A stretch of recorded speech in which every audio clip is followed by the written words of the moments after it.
Welcome back. This episode is going to be addressing the subframe mounts on the driver's side of the car. So that big hole that was cut last week is going to be filled, and there's going to be some fantastic welding involved in that. I know, because I've already finished doing it and I'm filming this at the end. So look forward to that. We need to do a little bit of prep work. So the first thing I've got here is a rust converter. Possibly the entire car could benefit from something like this. Just bathe it in it. But this should neutralise some of the rust that's there that I can't remove. Then we've got some weld through primer to obviously cover all the new bits of metal and any exposed parts that I find. We'll see how that goes. That'll maybe make it a slightly better repair. I'm going to give this a go. Some delicious milk. This is going to be the first spot. So this is just behind, just behind last week's incredible repair. I've tried to strip away most of the kind of loose material, but then there's surface rust left. So we'll see how this goes. Well, not a promising sign that it leaked immediately through. That may mean that there's a hole somewhere, if you can believe that. With my welding, nah. All of this is going to get covered over with under seal and just about everything that I can throw at this, because I do not trust my welds. Don't worry, it's not just you. There we go. I've put in the rust converter inside and outside. And once that's dried, I can prime over it and it should be kind of sealed enough. One thing I have noticed, this drain here, which lets the rain, which has just started coming down, come off the soft top and then drain through, seems like there's a bit of a gap from where it should come out, which I suspect might not be amazing in terms of sealing this cavity from water. I don't know if that has anything to do with why this was rusted out, but it probably can't help, so I might try and do something to address that. I've now put weld through primer over all of that just to cover it up, and it's hard to see, but I've done the same on that side. I am going to fix this hole, but because the real damage is on the outside, that's going to come after, so I don't need to do anything from the inside. Also, where this piece was loose, I don't know if this was the right thing to do. I've just put some silicone sealant on there because I figured, you know, water, don't want it going through a gap. That sounds like a bathroom to me, so bathroom sealant on there.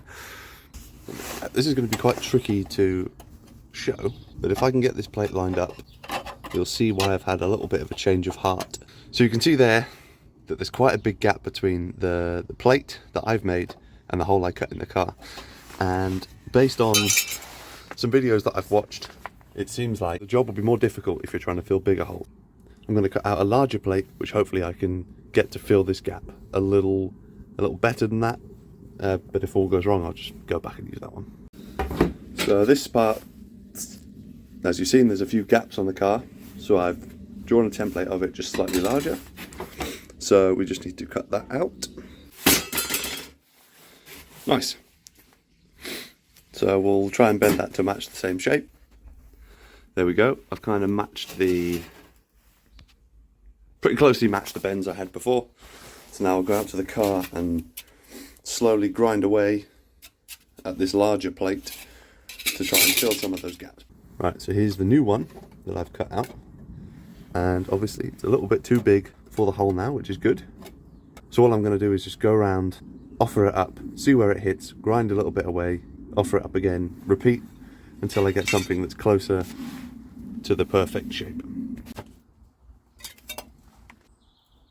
So if we just,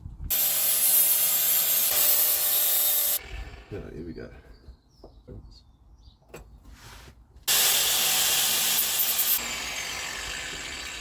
Thought I'd just give some tips for all you beginners out there looking for some advice. What I'm doing, I've got a kind of locating feature. So this little notch I've cut out to match up with this, I'm using that to locate it, and then so that's like a fixed reference point, more or less. I hold it in place roughly where I want it, so like this, and just go around and mark along the edge just with a little bit of Sharpie where it needs some material removed, and then grind it off, repeat, and get closer and closer. How well that works, you will see, but I'm getting there. Here's an example. So I've just measured up on the car and seen that this bit, this little area needs some removed. So I'll just mark that bit with a Sharpie and then come in with the grinder and grind back until that Sharpie's gone, and I know I've removed some material. Things are looking pretty good. I got that plate clamped in place. The gaps are fairly small. Again, here will be a case of pushing it in as I weld. The plan is to kind of start off tacking around the place and give this a little tap to get it into shape. I have been worrying a little bit about my very poor welding and the difficulties I had last week getting good penetration without blowing holes, and I figured out a way that I can practice, because I have a spare piece of car which is the exact same stuff I'm going to be welding to, and obviously I have examples of the plate I'm using. So my plan is to just practice on this. I've watched a few videos, got some tips on what to do with the settings. Let's see if we can get some slightly better welds in an environment that's very similar to what I will be doing, apart from I'm not upside down lying on my back under a car smashing my head on it. Here's the setup. The same material that I'm welding to and the same plate that I'm welding with is prepared about as well as it would be on the car, and not really prepared on the backside, because in the car I can't get to that. The welder is running from the same extension lead, because you're not really supposed to run a welder from an extension lead, but I have to, so I might as well practice with that. So this isn't a perfect setup, but the idea is to simulate what I'm going to have to do on the car. So let's see.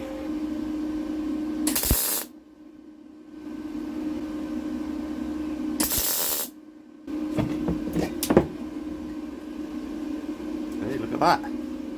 To recap some of the things that I changed up from last week, I've gone a little bit hotter on the settings, because you want lots of local heat, quick, rather than lots of heat everywhere for a long time if you've got really low voltage and you're trying to get it to penetrate.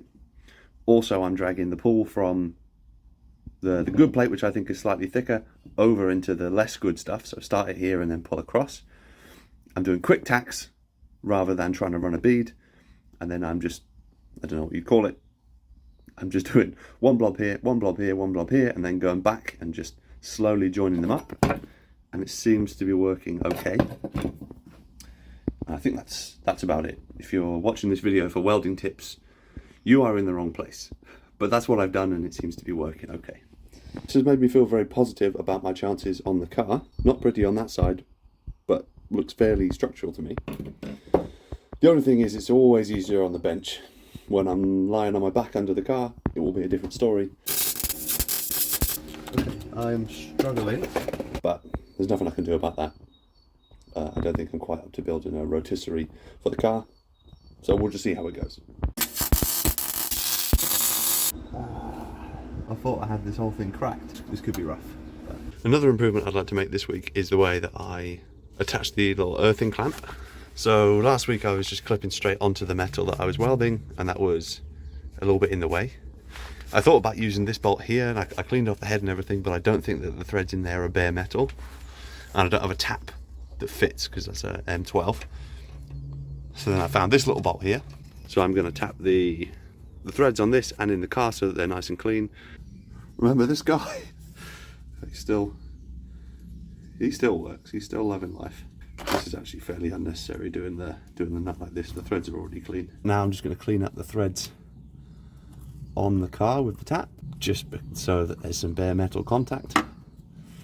And the proper tap wrench doesn't fit, so don't judge me too harshly for the unorthodox techniques here. There we go. So now the threads in there should be nice and clean. Give me the best chance of it conducting. So there it is in place. Hopefully that gives me somewhere decent to attach on. Okay, I feel better organised than last time. All the settings are exactly the same as the practice that you've probably just seen. So we're going to give it a go. I'm going to start off tacking this corner here. This is quite close. So nothing to it but to do it.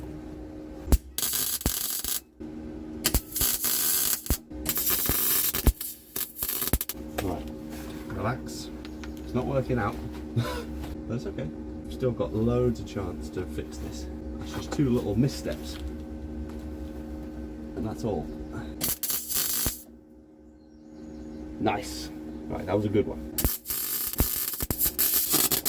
So here we have what is going to be the finished product for this. It's not perfect, clearly. There are some holes. It seems solid enough to me. There was a hole in it before and now there's not, so that's an improvement. So next step, I'm going to clean this up a little bit more, primer it just so it's all protected, and then we'll work on welding in this top plate here, and that will be one area fixed. Easy as that. There we go, all kind of primed up. So the next step, or the final step of this repair, is to put this plate in. I think I'm going to have to just hold this in place when I tack it in, but that shouldn't be too bad.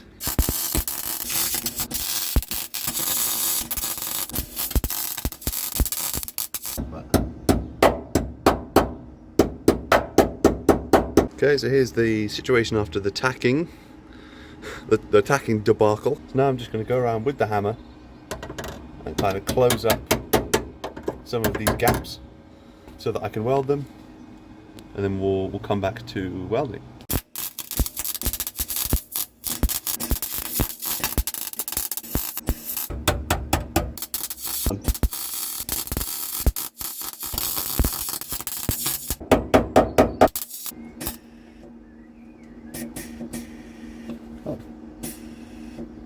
Now my wires stop coming out. This seems to be the issue. I'm not sure how this has happened, but it needs to be addressed. There we go, all fixed. In review, this is what we have, and I'm fairly happy with it. It doesn't look amazing, and the welds aren't perfect. I am going to seam sealer everywhere that I've welded. Oh, look at this absolute... Wow, it looks good. That's the good angle for it. When you, oh, that's not so good when you can see it. I'm under no illusions that this is perfect, but there's definitely not a hole there anymore, and it definitely could have gone worse. I wouldn't trust it to keep the water out fully. Although I don't know what's going on here, because they put holes in it from the factory, so I don't know if you're supposed to keep water out of it, but it's all primed on the back anyway. Looks good enough to me. I'm going to call it done at that point, well, for this section, and just go over this with some primer just so it looks slightly better. Maybe it'll be protected from any kind of further corrosion, because this is the final piece now. It's got a bit loose with the grinder, and I've damaged my paintwork. It's no longer a show car. That's unfortunate. Now it's got some slight defects in the paintwork, and I don't know if I'll ever get over this. So there we go, the completed repair, all welded up, primed over to protect it, and that's as good as it's going to get. I'm going to cut it there this week. Next episode is going to be starting on the other side, which should just be addressing the hole in the subframe mount, but because I've already started looking at it, I think that's going to be a whole bigger repair. So look forward to that. That's going to be an ordeal. And that's that. Thanks for tuning in. Come back next week to see some more, and we'll cut to the fish.